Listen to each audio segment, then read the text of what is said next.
Welcome to the Blessed Podcast. I'm your host, Raquel. This podcast is to help you experience being blessed that transcends a mere hashtag. Now, let me add my disclaimer. I'm not an evangelist, preacher, prophet, or Bible scholar. I'm a God-worshiping, Jesus-loving, Bible-believing, New Thought Christian who believes that God blesses us according to our faith and how we work his principles. So, if you're ready to be encouraged and grow your faith by hearing how God is blessing his children, then you're in the right place. I'm broadcasting on WYTV7 Christian Broadcasters Network, a nonprofit charitable radio broadcast with the mission to empower, encourage, and educate.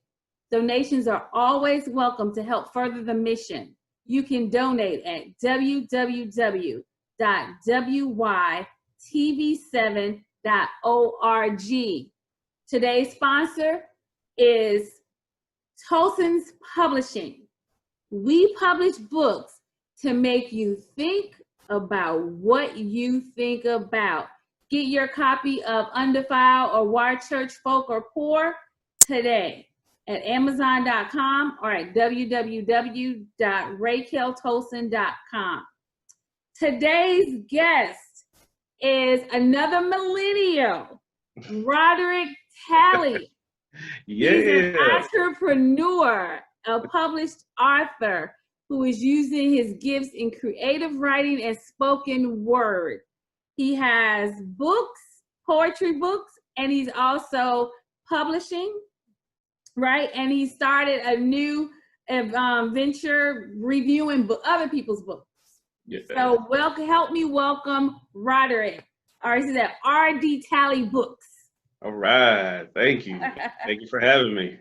Thank you for, you know what? Okay, so I always tell people like, well, I don't know the person. So Roderick and I were at a women's conference, right? It was like a one-day women's conference. Right. And we were right next to each other selling our books well, you know. Because we didn't get to say, they didn't give us an opportunity to sell a lot of books, but we enjoyed ourselves when we sold the books to the people who needed to have them. Yeah. Right. And true. we made the connections. We did it. And we made the connections. And you got my book and I got your book. Yeah. And we made this connection. So regardless, it was a good time. It was a good time. It was. And then I met your son too. He's a pretty awesome guy. Thank you. Awesome thank you so much. You know, as a mother, I love to hear that because I always say it's about me. That means I did a good job. Of course. I know it takes a lot to raise young men, especially young black men, and see that how far he's come and see the good things he was doing. I think he had just graduated at the time, or he was about to graduate with his master's degree. Yeah, that is amazing. I still ain't got my master's degree, so it's always great to see other fellow African American males actually doing positive things. So, and that's what November is about for me. It's about highlighting some millennial, because I'm a Gen Xer with a millennial, and I think a lot of the other people in the audience are Gen Xers. And they have millennial children, and it's just, like I always say, it's good to know that God is blessing people and to see young black men doing their thing. Yes. That's not something that you always see on the news, unless you're playing basketball. Yeah, it's usually, or you know what I'm saying? Because even the singers and stuff, our singers, they only highlight the ones that's doing bad. Yeah, it's usually the negative stuff, but there's so many great people doing great things, and I think, to be honest, we outnumber the people that's doing negative stuff. You're right, and this is a time. Somebody told me that this is a time for millennials. Well, it's a great time in America for a lot of people to go out there and make get businesses and go out there. It's not necessarily hustle, because I really hate that hustle and grind type term, but if you get a plan, you work your dream, and it's a good time. So it's a good time for millennials really to be out there exercising their faith. Yeah. Exactly. And so I'm excited for you. Okay, so I have let's start with your book. Okay, so we gonna get into it. Let's get into it. Because I trust you, and I think you trust me. So the title of your book is Sinner Turned Role Model Turned Advocate. That's right. You read my book, and you know I have a thing about people calling themselves a sinner. Oh yeah, I saw that. In your words, explain to me what you meant in your title, Sinner Turned Role Model Turned Advocate. So what I meant is primarily about the mindset. So I went from somebody who was looking to be sinful or someone who was looking to get into trouble. Then I realized, there's a lot of people looking up to me. Like I had a lot of siblings, a lot of cousins, relatives, friends, people that I barely knew who I found out were looking up to me. And so I wanted to be like, what kind of role model do I want to be for these people? Do I want to be a positive one, or do I want to be a negative one? Because I see that some of them are going to follow my footsteps, whichever path I take. So that's where the role model comes in. And then the advocate comes in as I'm just an advocate for Christ. He's done way too much for me to not at least try to share his love to people, at least try to spread encouragement and share his good news. So that's mainly the title. That's where the title comes from. Okay, I like that because you said it's a mindset. Yes. Let's talk about that because it wasn't what you were doing. Because most people, you think sinner, you think, oh, this person is doing bad stuff, even though you said you were, but you said it was the mindset. Right. And that's what we focus so much on what you're doing. We don't focus on why you're doing it.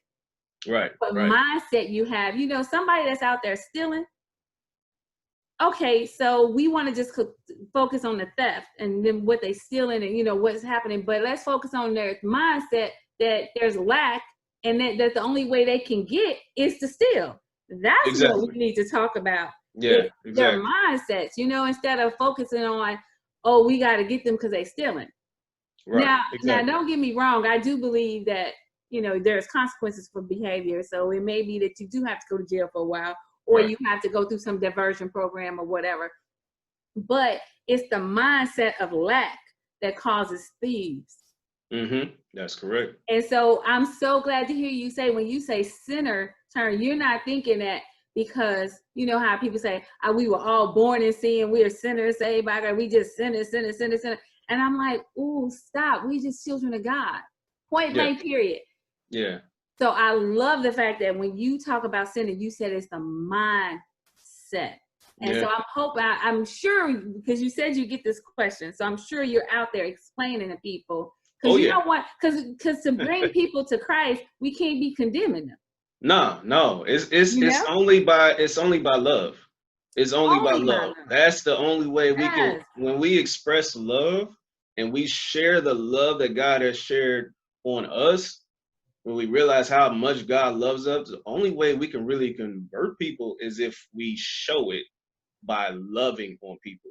I mean, that's pretty much the only way we can do it. I've tried the forceful way.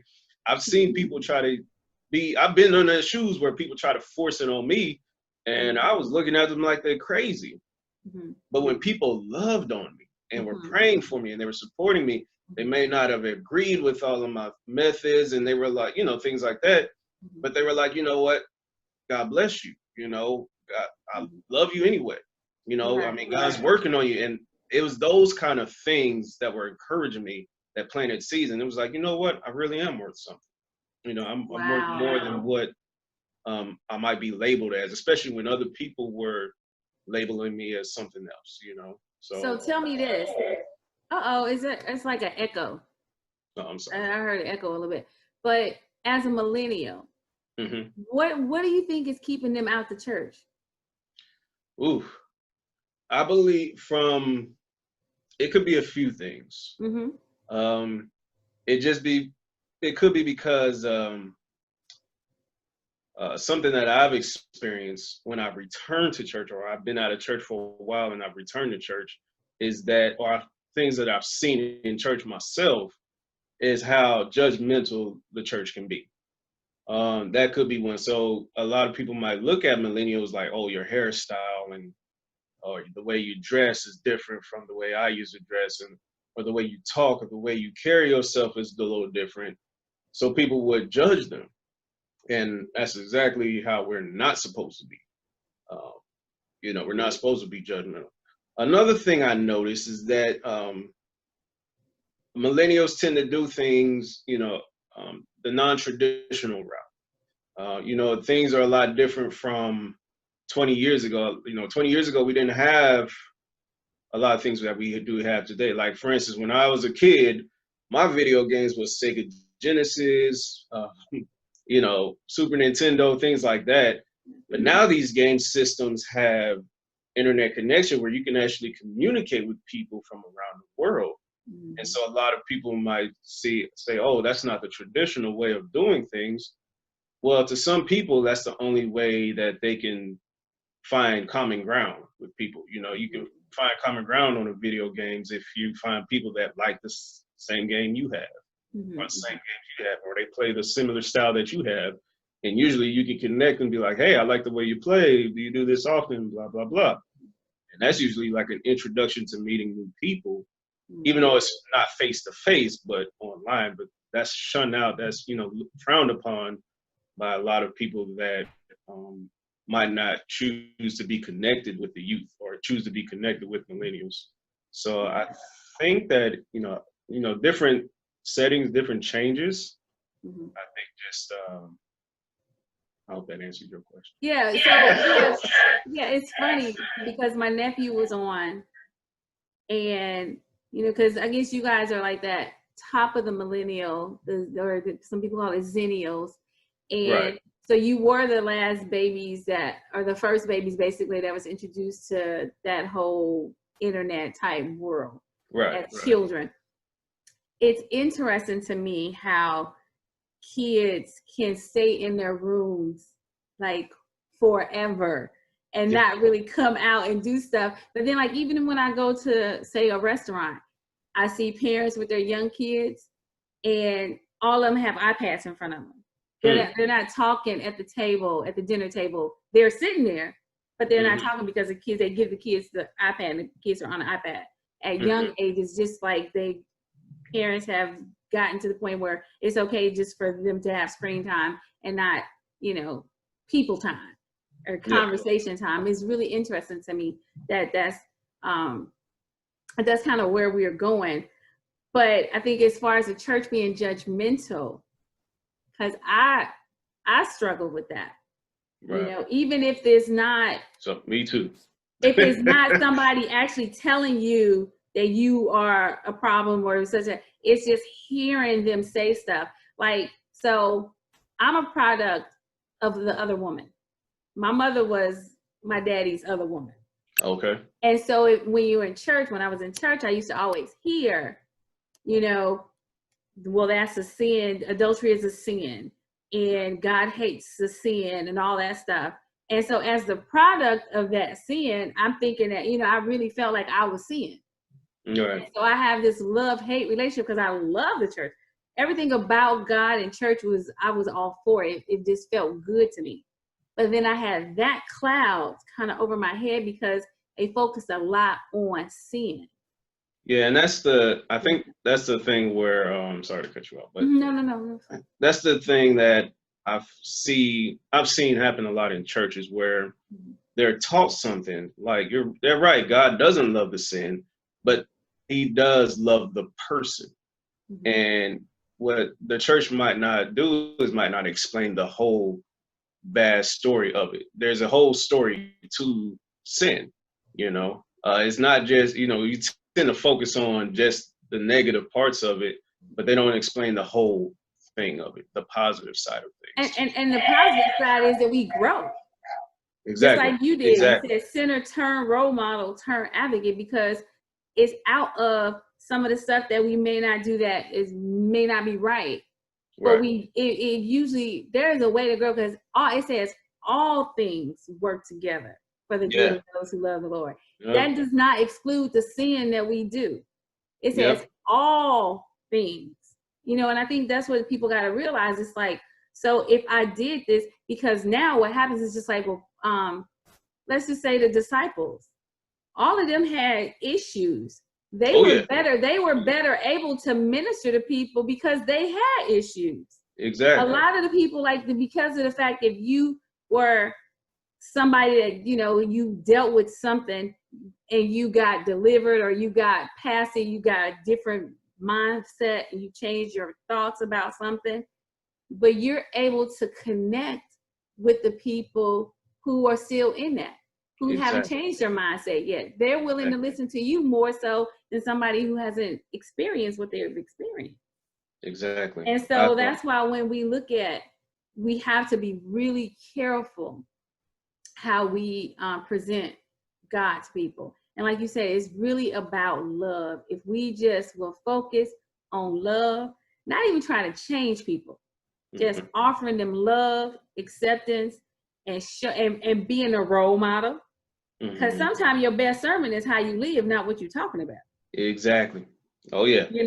So that's why I like when you said term role model, because that's what I thought. It was like I didn't hear in there that you were preaching to people. I heard that you were actually living your life, and that's why I chose you, because to come and speak to us, because you are so blessed in that you have poems in you and you put them out there and you published it, and I see you go out like that's how I met you, but you go out and you share what you're doing. And you're blessed to be able to do that. Yeah. And I think another thing is just like once we get to the point where we understand that God, we might have a rough past, or we might not have came into the world under the best circumstances, but God planned that. And God doesn't want us to shun that out. He wants us to use that, So he wants us to use those past experiences. The fact that you came, like say you weren't even supposed to be here, or you came from an unfortunate situation, but he wants to use that to show the world like, hey, the devil meant for bad for you, but I meant better for your life. And I'm going to get the glory out of your life. And when you share that with people like, hey, I too was in jail. I too was addicted to drugs. I too was addicted to alcohol. I too was addicted to sex, pornography, this, that, and the third. When you tell that to people, and you be like, you know what? I was this, but God had better for me. And then, like God, just like he did it for me, he could definitely do it for you. And when you use that when you use that to connect with people and just love on people, it kind of gives you when you come from that, it kind of gives you an understanding of other people. So it's like, it's very much harder to judge on other people, because you're like, wait a minute, I was messed up just like that cat too. I got a bunch of tattoos on me too. Who am I to judge him? I don't know what he's been through. I don't know what she's been through. She probably was considering suicide before coming to church or something. I don't know what they're going through. Who am I to judge that person by how they're looking? Or just because they might not dress like me, or they might not act, like me or look like me. I don't know what God's brought them through. I need to be somebody that continues to love on them out of whatever they're dealing with. Exactly. You know what? So your new venture of reviewing books, how did that come about? Yes. How did that come about? Well, something that I just started my publishing company back in April, and something that I'm very big on is not, I love spreading God's love, but I know that I can't do it by myself. And I know I need to be interconnected with other people, especially other people that's trying to do the similar things with their gifts, with their crafts. And so I wanted to make sure I will be able to be supportive of other artists, other writers, whatever, especially people in the creative field. Whatever it is that you're doing, I want to be supportive of it, because God gave you that gift to use it for him. And so the book review, I was thinking of ways for a while, like, how can I be able to build my brand, build the awareness of my brand, and at the same time be able to actually help other people along the way. And that was one way I felt. I felt with the book reviews, I've seen a lot of people do reviews on YouTube, From the find out, some of them even get paid for it, which is crazy. And these are people reviewing like toys, video games, and things like that. But I was thinking, like, what if I invested reviews on actual people that are actually trying to do some good and actually trying to, not saying that the video gamers and all that stuff aren't really good, but there's a lot of people that have a lot of great things to bring to the table with their writing or with their arts or with their music. And I was like, you know what? I'm gonna start doing book reviews on people. I've been reading some great books, and it's really encouraged me to get back to reading more often. And I've been learning so much from the other authors I've been meeting and been able to read their books. And so I'm like, let me start doing reviews on them. Maybe that'll help build their awareness. Maybe it'll help build their following, and at the same time help build my brand as well. And then it gives me some good practice to learn all this technological stuff like editing and things like that. Things that I have no idea on how to do. I have no training on. But, I figured like, hey, maybe I'll meet some more people along the way. Maybe this will attract more people. Maybe this will open up other people's eyes. Like, hey, there are actual other people out here, other writers out here that are writing about really encouraging things. Oh, let me check out their book. Let me check out their book, their music, their album, things like that. Yeah. And so that's pretty much how that, came into fruition. So. That's awesome. Yeah. So you reviewed my book, and I thought it was really good. So we haven't done a review of Why Are Church Folk Poor on this show yet. So we just like in a couple minutes, just give them a summary of my book, Why Are Church Folk Poor, based on your review. So from what I've seen is basically it's going into the financial aspect. Like, why is it that people that follow God and they attend church regularly, why are we the ones that struggle the most financially? And I love the fact how you go into the mindset, like how our perceptions of money and how we tend to misconceive like some of the scriptures that deal with finances. And I love the fact how you also point out how there are a lot of people that aren't even Christians that apply some of those principles, and they're wealthy people. And so why can't, you were like, why can't we grasp those same concepts? And we're following, we're trying our best to do God's work. So, yeah.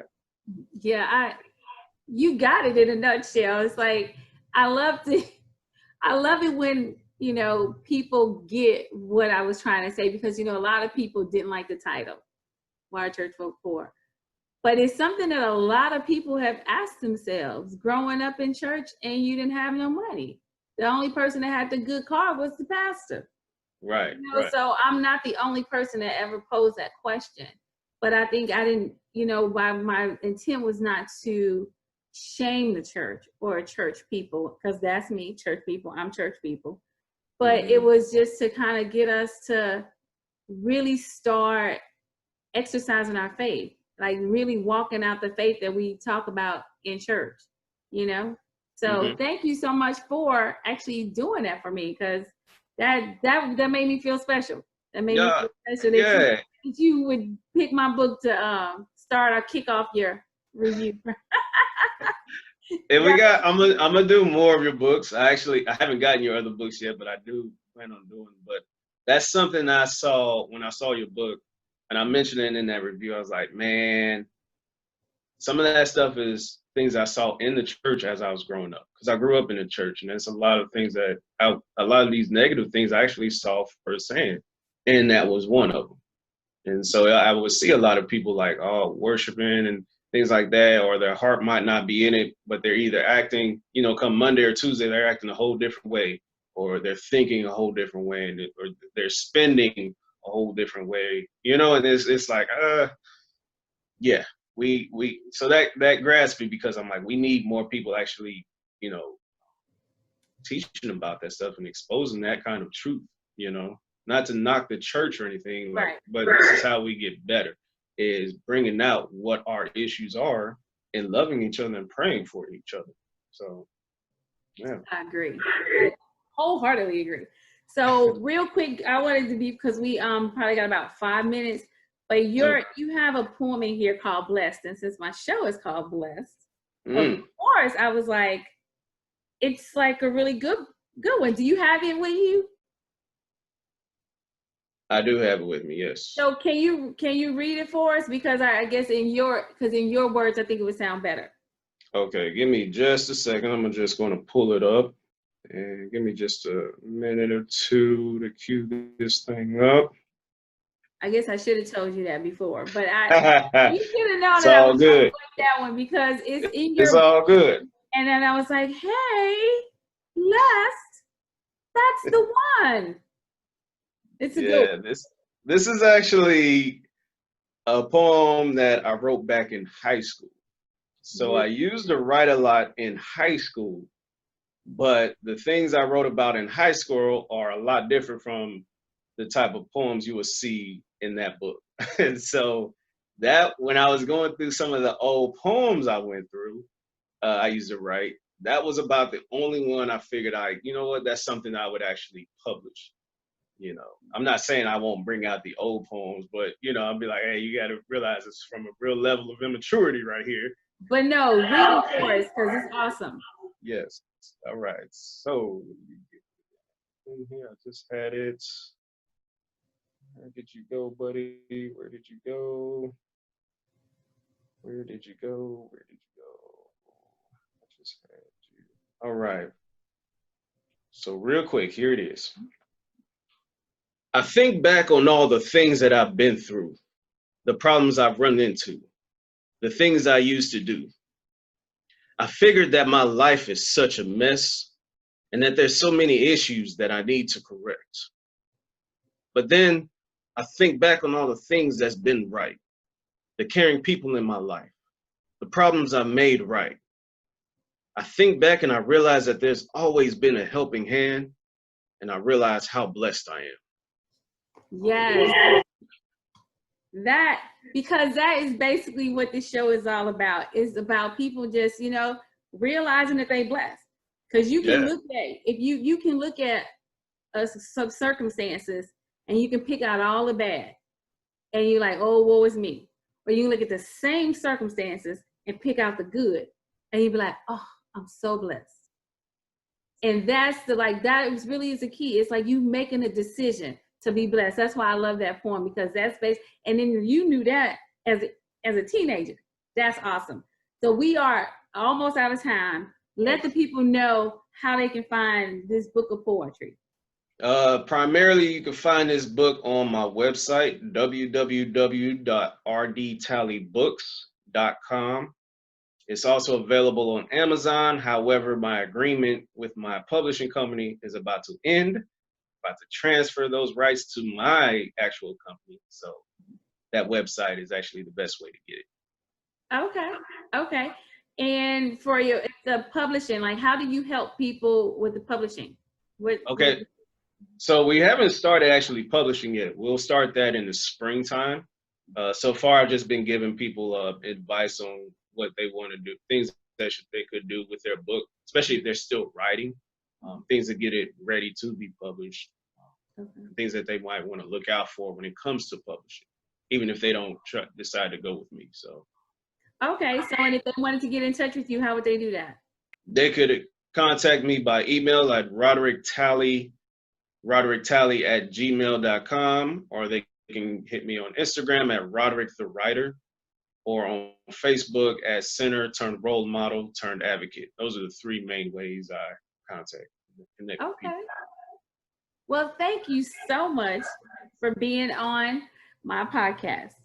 You have been awesome. And I know my son enjoys talking with you. He said, because they were there, y'all were there the whole time. I was inside the conference and y'all were there. And he said, you know, y'all had a good time talking and stuff. So thank you for being a role model or advocate now, because you role model turned advocate. So thank you for being an advocate for Christ, and be blessed.